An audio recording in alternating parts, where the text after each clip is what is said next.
I'm assuming a religious person is not going to have a problem with what you're saying, in the sense that they would agree with you that they have a capacity for religious beliefs, and they would think that was a positive sort of thing. I'm just not sure what this would lead to. I mean, you're never going to dissuade a religious person from their religion by saying they have a capacity for it. They would like that idea, I take it. I mean, I don't have a question. I'm just, just wondering what it sort of leads to in general.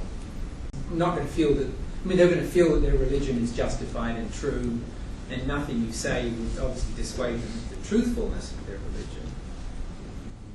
Well, then I may have failed at my task. Because the idea is that religion does not come from the divine; it comes from our minds. The religion is man-made.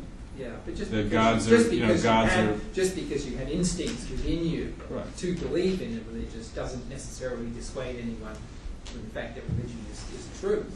Well, yeah, I mean, you're right. It may not dissuade them. Again, confirmation or motivated reasoning and confirmation bias. But a religious person is thinking there is a God up there, out there, and what I'm trying to show is that God is something that's generated by human minds.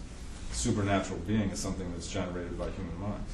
So I guess the argument would be that God gave you that capacity to believe in God, presumably. Yeah, but I think you got a couple problems.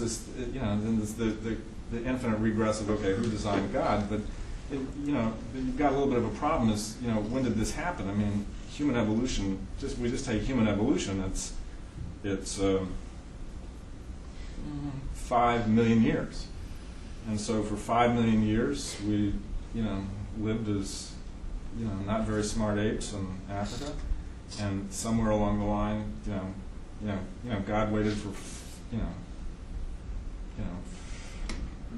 5-7 million years, sort of just waiting there while a lot of hominids led short, brutal, terrible lives. And then, 50,000 years ago said, okay, we'll create language.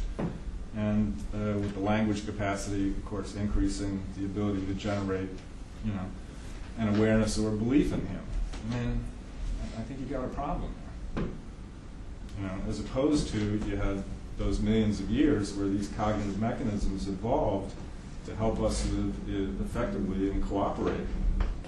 And that out of those mechanisms, one of the byproducts of those mechanisms were the capacity for supernatural belief to try to explain things for which we have no explanation.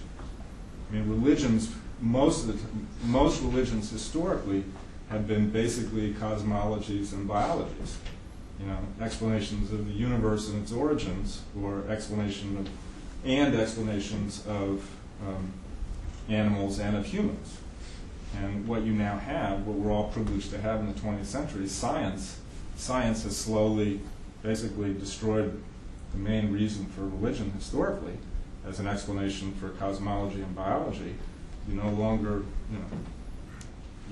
need the explanation of a supernatural being created by cognitive vulnerabilities that we all carry.